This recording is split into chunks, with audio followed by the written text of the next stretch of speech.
One of my favorite childhood books was Arthur's Reading Race. I had a physical copy version, but I also had a CD-ROM version that had a ton of extra games and reading activities.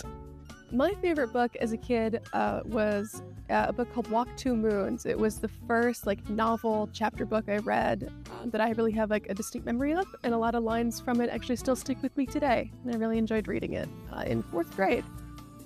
My favorite book growing up was The Very Hungry Caterpillar.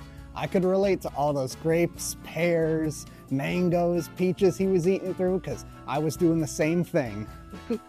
My favorite book from childhood is Finn Family Moomin Troll, which is from a wonderful series of Finnish children's books from author Tove Jansson.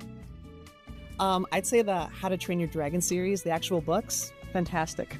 My favorite book as a kid was The Little Engine That Could. My dad had the best voices for all of the different trains and characters, and it taught me that you don't have to be the biggest or the oldest or the wisest. All you have to do is have a good heart and you can help out.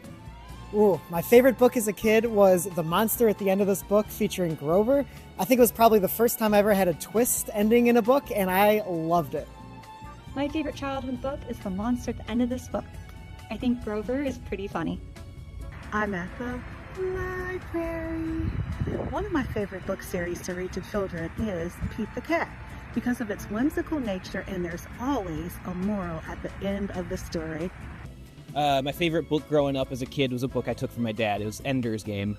I just liked sci-fi. I thought it was cool. It was a bunch of kids in some kind of training program, and so I liked it for that. But the more I've grown with it, the more I like it too. We love exploring the neighborhoods of Daniel Tiger. Yeah. My favorite book when I was a kid was Madeline. I loved those 12 little girls in 2 straight lines. The smallest one was Madeline. And my mom did a silly voice whenever the nun spoke. And so now to this day, whenever something is not right, I go, something is not right. And I don't think I'll ever grow out of that. So